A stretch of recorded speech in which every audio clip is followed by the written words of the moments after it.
عالما قدیرا حیا قیوما سمیعا بصیرا والصلاة والسلام علی رسولہ ارسلہ الی الناس کافۃ بشیرا ونذیرا وعلی آلہ وصحبہ کثیرا کثیرا اما بعد فاعوذ باللہ من الشیطان الرجیم بسم اللہ الرحمن الرحیم انما یرید اللہ لیذھب عنکم الرجس اہل البیت ویطہرکم تطہیرا صدق اللہ العظیم مولا صلی وسلم دائما ابدا علی حبیبک خیر الخلق کلہم محمد سید الکونین والثقلین والفریقین والربیع الجميع ان اللہ وملائکتہ یصلون علی النبی یا ایھا الذین آمنوا صلوا علیہ وسلموا تسلیما صلاۃ والسلام علیک یا رسول اللہ وعلی آلک وصحبک یا خاتم النبیین۔ حاضرین معظم، اللہ رب العزت کی پاک بارگاہ میں التجا ہے خالق کریم جمعہ المبارک کی ہم سب کی حاضری اپنی پاک بارگاہ میں قبول فرمائے۔ حضرات محترم، شعبان المعظم کا مبارک پاکیزہ نورانی مہینہ ہے، پاکیزہ طیب و طاہر لمحات اور گھڑیاں ہیں۔ 3 شعبان المعظم کا دن اس لحاظ سے عزت و تکریم والا ہے کہ اسی دن نواسہ رسول جگر گوشہ بطول ابن رسول سید الشہداء حضرت سیدنا امام علی مقام امام حسین علیہ السلام دنیا میں جلوہ گر ہوئے۔ سبحان اللہ۔ آپ کی دنیا میں جلوہ گری ہوئی، گلشن عالم میں آپ کا ظہور کرسی ہوا۔ اللہ رب العزت نے اس پاک گھرانے کے وسط کو، اس پاک گھرانے کی شان کو اور ان کی امتیازی خصوصیات کو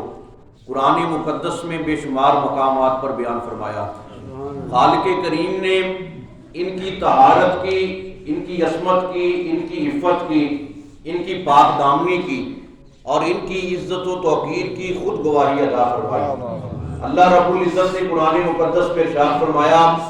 انما یرید اللہ لیذھب عنکم الرجس اہل البیت ویطہرکم تطہیرا۔ اے نبی صلی اللہ علیہ وسلم کے گھر والوں، اللہ کی منشا، اللہ کا ارادہ یہی ہے کہ تم سے دور کر دے ہر قسم کی نجاست و غلاظت کو، ایسا پاک کرے جس طرح پاک کرنے کا حق ہے۔ سبحان اللہ۔ قرآن مقدس کی اصطلاح قرآنی میں علماء کرام نے یہ بیان فرمایا ہے کہ اس آیت مقدسہ کو آیت تطہیر بھی کہا جاتا ہے، اور اللہ رب العزت نے اس پاک گھرانے کی عظمت و شان کو اس بے مثال انداز میں بیان فرمایا جسے مولانا حسن رضا خان بریلوی رحمۃ اللہ علیہ آپ یوں بیان کرتے ہیں کہ ان کی پاکی کو خدائے پاک کرتا ہے بیان، آیا تطہیر سے ظاہر ہے شان اہل بیت۔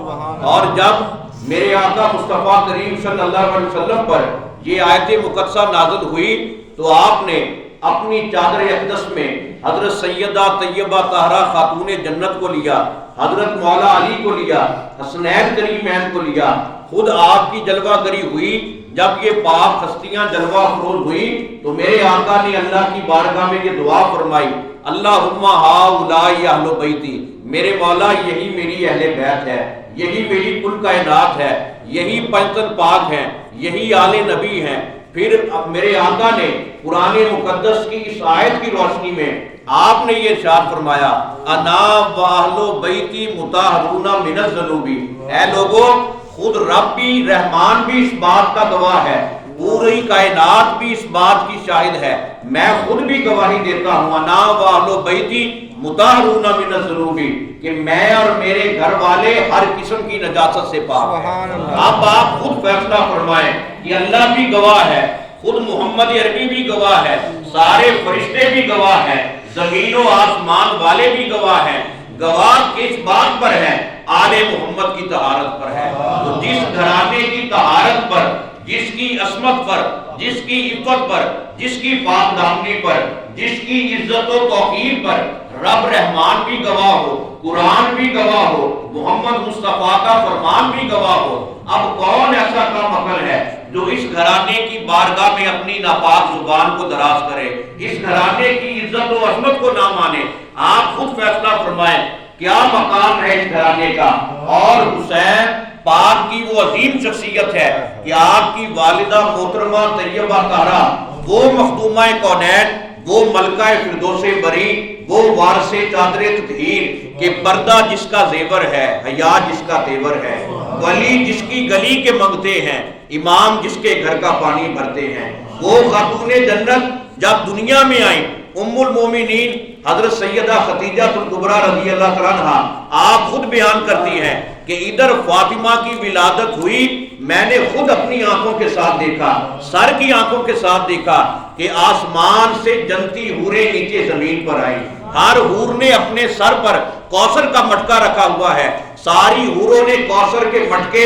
اپنے سروں پر رکھے ہوئے ہیں، اور پھر بعض حوریں ایسی بھی تھیں جنہوں نے اپنے ہاتھوں میں سنہری تشت، سنہری تھال پکڑے ہوئے ہیں۔ ہر حور کی تمنا یہ ہے کہ میں خاتون جنت کو لے کر، تھال میں لے کر آب کوثر کے ساتھ غسل اول دوں۔ اب یہ شان ہے ام الحسنین کریمین کی، حضرت حسین پاک کی والدہ محترمہ کی، جنہیں غسل اول دینے کے لیے آسمان سے نیچے حوریں جو ہیں وہ جنتی زمین پر آتی ہیں، آب کوثر کا غسل دیتی ہیں۔ اور پھر جب حضرت سیدنا امام حسین کی شخصیت کو سمجھنا ہو، آپ کی شخصیت کو سمجھنے کے لیے ذات محمد عربی کا عرفان ہونا نہایت ضروری ہے۔ حسین کو وہ سمجھ سکتا ہے جس کے دل میں محمد عربی کی محبت ہوگی، جس کے دل میں غلامی مصطفیٰ کا جذبہ ہوگا، جس کے دل میں ایمان کا تھوڑا سا بھی جذبہ حرارت موجود ہوگا، وہ حسین کا مقام سمجھ سکے گا۔ جو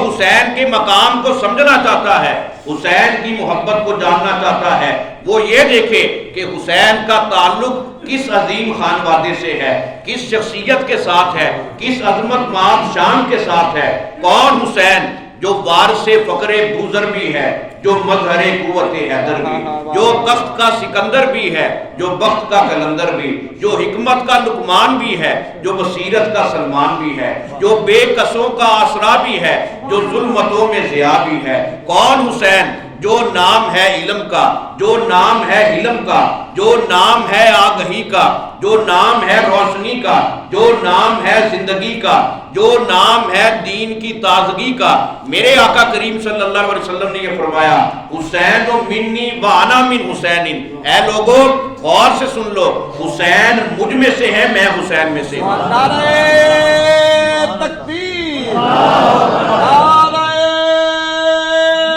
رسالت، آستانہ عالیہ غوثیہ قادریہ مصطفیہ۔ حسین و منی، حسین مجھ میں سے ہے، یہ تو بات سمجھ میں آتی ہے کہ حسین خون مصطفیٰ ہے، حسین میرے آقا کا نور نظر ہے، لقب جگر ہے، لیکن یہ جو میرے آقا نے فرمایا میں حسین میں سے ہوں، علماء لغت نے اور محدثین امت نے یہ نقطہ اخذ کیا ہے، قیامت تک حسین کی محبت کا اظہار جو ہے وہ ذات مصطفیٰ کے وسیلہ سے ہوتا رہے گا۔ قیامت تک ہر آنے والا مسلمان جو ہے، جو محمد عربی کا کلمہ پڑھے گا، جو آپ کی غلامی کے نعرے لگائے گا، جو آپ کی محبت کا توق زیبتن کرے گا، جب بھی وہ میرے آقا مصطفیٰ کریم کی شریعت کو دیکھے گا، ساتھ ہی حسین کا شکریہ بھی ادا کرے گا، ساتھ ہی حسین کی محبت کو خراج تحسین بھی پیش کرے گا، اور زبان حال سے یہ اعلان کرے گا کہ اگر دین کی معرفت کا مجھے پتہ ملا ہے، حسین کے صدقہ سے ملا ہے، اگر مجھے رب کا معرفت کا جام ملا ہے، حسین ابن علی کے صدقہ سے ملا ہے۔ اس لیے ہمیں تو کلمہ بیٹھے بٹھائے ملا، ہمیں تو نماز کے لیے کوئی مشقت اٹھانا نہیں پڑی، ہمیں تو دین کی ناموس کے لیے کوئی قربانی نہیں دینی پڑی، ہمیں سب کچھ صحیح طور پر گھر بیٹھے بٹھائے ملا ہے۔ ہمیں تو احسان مند ہونا پڑے گا پنجتن پاک کا، آل نبی اولاد علی کا، حسین پاک کا، کہ جنہوں نے اپنے خون سے، اپنے مبارک لہو سے گلشن اسلام کی وہ آبیاری کی کہ جہاں پر دین کا چرچا ہوگا ساتھ حسین کی عظمت کا بھی ذکر ہوگا، جہاں پر دین کی عظمت کا، دین کی فضیلت کا، دین کی توقیر کا، دین کی عظمت کا سبق دیا جائے گا، ساتھ ہی حسین کی قربانی کو نظر انداز نہیں کیا جائے گا۔ اگر کوئی نظر انداز کرے گا وہ اپنے تعصب کی وجہ سے، اپنے حسد کی وجہ سے، آل محمد کی خون رسول سے دشمنی کی وجہ سے کرے گا، ورنہ ہمارا اہل سنت کا عقیدہ یہ ہے، کیا علم تمہیں سایہ دین اوڑھنے والوں، سوکھا ہے کہاں پیڑ کہاں شاخ جلی ہے، اسلام کی تاریخ جھٹک کر کبھی دیکھو، اسلام تو مقروض حسین ابن علی ہے۔ اس لیے یہ تو اس گھرانے کا احسان ہے، ہم ممنون ہیں، ہم مشکور ہیں آل محمد کے، جنہوں نے ہمیں نمازی بنایا، جنہوں نے میدان کا غازی بنایا، قرآن کا حافظ بنایا، کعبے کا حاجی بنایا، قرآن کا قاری بنایا۔ اگر امام علی مقام حضرت امام حسین آپ قربانی نہ پیش کرتے، آج مسجدیں ویران ہوتی، بیت اللہ کی رونقوں کا نام و نشان نہ ہوتا۔ حسین جانتا تھا میں کعبے کا محافظ ہوں، میں کعبے کا وارث ہوں، میرے ابا جان کی کعبے میں ولادت ہوئی ہے تو حسین ہی کعبے کی حفاظت کرے گا۔ اور آپ نے دنیا والوں کو یہ بتا دیا، پوری کائنات میں جب 3 شعبان المعظم کو نواسہ رسول کی ولادت باسعادت ہوئی تو میرے آقا کریم صلی اللہ علیہ وسلم جب آپ تشریف لے کر گئے تو آپ نے حضرت امام حسین کو اپنی گود میں لیا، آپ نے اپنی لعاب دہن کی مبارک گھٹی عطا فرمائی، ساتھ ہی میرے آقا کریم صلی اللہ علیہ وسلم آپ نے یہ پوچھا اے علی اس کا نام کیا رکھا ہے؟ حضرت علی نے عرض کی کہ یا رسول اللہ صلی اللہ علیہ وسلم میں نے اس کا نام حرب رکھا ہے۔ میرے آقا کریم صلی اللہ علیہ وسلم نے یہ فرمایا بل ہوا شبیر، میں نے اس کا نام شبیر رکھا ہے جس کا مطلب یہ بنتا ہے حسین۔ میرے آقا نے یہ فرمایا یہ وہ اسماء گرامی ہیں جو اللہ رب العزت نے پہلے پوری روئے زمین پر کسی کو عطا نہیں فرمائے، یہ لقب خاص ہیں تو آل محمد کے ساتھ خاص ہیں۔ اور پھر میرے آقا نے اپنی گود مبارک میں نواسہ رسول کو لیا، کیا شان ہے شہزادہ رسول کی، سب سے پہلے گھٹی ملتی ہے لعاب محمد عربی کی ملتی ہے، پھر گود ملتی ہے میرے آقا مصطفیٰ کریم کی ملتی ہے، اور پھر یہ اہل ایمان کی محبت کی دلیل ہے کہ میرے آقا کریم صلی اللہ علیہ وسلم نے جب ادھر حسین کو گود میں اٹھایا فوراً ایک ایسا فرشتہ آیا، حضرت ام سلمہ آپ روایت کرتی ہیں کہ نبی کریم صلی اللہ علیہ وسلم نے یہ فرمایا میں نے وہ فرشتہ پہلے کبھی نہیں دیکھا جو پہلی مرتبہ میری زیارت کے لیے آیا، اس نے ایک مجھے خون کا حصہ، خون کا گوشہ، شیشی میں خون جو تھا وہ مجھے پیش کیا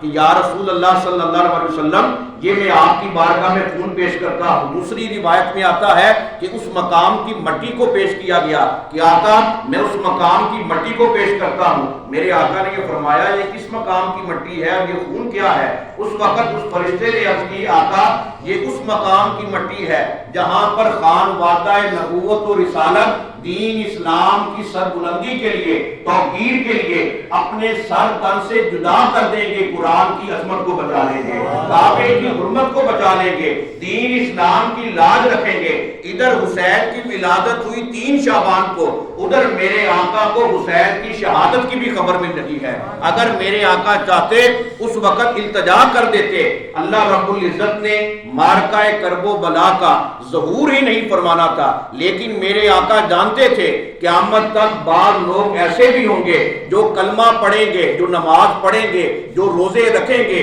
جو کعبے کا طواف کریں گے، ان کے دل آل محمد کی محبت سے خالی ہوں گے۔ اللہ انہیں یہ بتانا چاہتا تھا تم اس گھرانے کی فضیلت کے منکر کیسے ہو سکتے ہو؟ اگر دین پر کوئی مشکل وقت آیا، اگر دین پر کوئی کٹن مرحلہ آیا، ہر کس و ناقص نے جان کا نذرانہ پیش نہیں کیا، آل محمد نے نذرانہ پیش کیا۔ نعرہ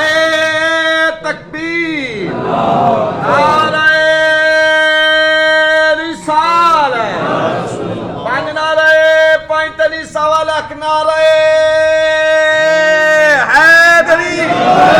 پانچ نعرہ، پینتالیس سوا لاکھ نعرہ حیدری، نعرہ غوثیہ، آستانہ عالیہ غوثیہ قادریہ مصطفیہ۔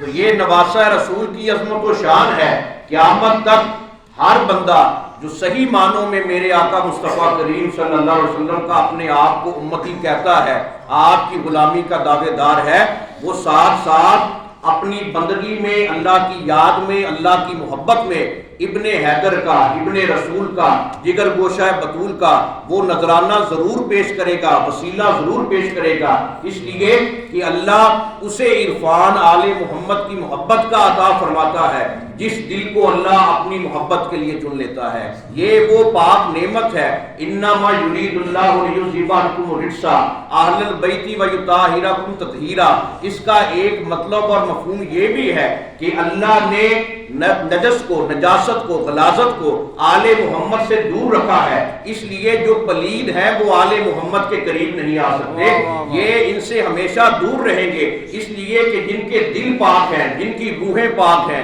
جن کی سوچیں پاک ہیں، جن کے بدن پاک ہیں، وہی آل محمد کے غلام ہوں گے۔ ان کی محبت، ان کی عقیدت کا مرکز و محور ہوگا تو پنجتن پاک کا گھرانہ ہوگا۔ اس لیے یہ پاک گھرانہ، اس کی محبت عین ایمان ہے۔ 3 شعبان المعظم کا دن جو ہے وہ اللہ رب العزت کی پاک بارگاہ میں نواسہ رسول، جگر گوشہ بطول، ابن رسول حضرت سیدنا امام علی مقام امام حسین رضی اللہ عنہ کو آپ کی عظمتوں کو خراج تحسین پیش کرنے کا ہے۔ اس لیے آپ کی ولادت کا واسطہ اللہ رب العزت کی پاک بارگاہ میں پیش کرنا چاہیے، اور یہ وہ مبارک موقع ہے کہ حضرت سیدنا غوث اعظم رضی اللہ عنہ کو آپ کے خانوادے پر یہ اللہ رب العزت کا خصوصی کرم ہے کہ حضور غوث اعظم آپ کا یہ معمول مبارک تھا کہ آپ جو بھی دعا مانگا کرتے تھے اللہ کی پاک بارگاہ میں، آپ ہمیشہ حضرت سید الشہداء امام علی مقام کا واسطہ پیش کیا کرتے تھے، اور یہ آپ کا معمول مبارک تھا، اور آخری وقت تک یہی آپ کا معمول مبارک قائم رہا۔ اس لیے دعاؤں کی مقبولیت اور اگر مستجاب الدعوات بننا چاہتے ہیں، اس پاک گھرانے کا وسیلہ اللہ کی پاک بارگاہ میں پیش کرے اور اللہ کا شکر ادا کیا کرے کہ اللہ رب العزت نے ہم گناہ گاروں کو، ہم گناہ گار غلاموں کو، اپنے نبی صلی اللہ علیہ وسلم کی امتیوں کو حضور قبلہ عالم مرشد کامل پیر سید محمد مصطفیٰ شاہ گیلانی قادری المعروف حضرت پیران پیر پوترا رحمۃ اللہ علیہ آپ کی غلامی عطا فرمائی ہے، تو اس غلامی پر اللہ کا شکر ادا کرنا چاہیے۔ پنجتن پاک کا گھرانہ، آل نبی اولاد علی کی محبت، حضور غوث پاک کے گھرانے کی غلامی قادری نسبت، اس لیے اپنے مرشد کامل کے واسطہ سے، صدقہ سے شعبان المعظم کی گھڑیوں کا فائدہ حاصل کرتے ہوئے توبہ استغفار کریں، اللہ رب العزت کی نعمتوں کا شکر ادا کریں، کامل توبہ اللہ کے دربار میں پیش کریں۔ اور یہ وہ مبارک موقع ہے، علامہ محب طبری یہ بیان کرتے ہیں کہ حضرت سیدنا امام حسین کی ولادت پر زمین والوں نے بھی مبارکبادیاں دی، آسمان والوں نے بھی مبارکبادیاں دی۔ اس لیے یہ کوئی معمولی جو ہے یہ ولادت نہیں ہے، یہ خاتون جنت کے گھر اللہ رب العزت نے حسین ابن علی کی ولادت فرمائی ہے۔ اس لیے ہمارا بھی حق بنتا ہے کہ آج کے اس مبارک موقع پر ہم بھی اللہ کی پاک بارگاہ میں اپنے گناہوں کی معافی مانگیں، توبہ استغفار کریں، اپنے مرشد کامل پیر محمد مصطفیٰ گیلانی کی نسبت پر اللہ رب العزت کا شکر ادا کرتے ہوئے کامل اکمل مکمل ترین توبہ کریں۔ اللہ رب العزت کی پاک بارگاہ میں التجا ہے خالق کریم ہم سب کا خاتمہ ایمان پر فرمائے۔ مرشد کامل پیر محمد مصطفیٰ گیلانی کا صدقہ اللہ تبارک و تعالی ہم سب کے تمام گناہوں کو معاف فرمائے۔ اللہ رب العزت ہم سب کو حضور نبی کریم صلی اللہ علیہ وسلم کی پکی سچی غلامی عطا فرمائے۔ وما علینا الا البلاغ المبین۔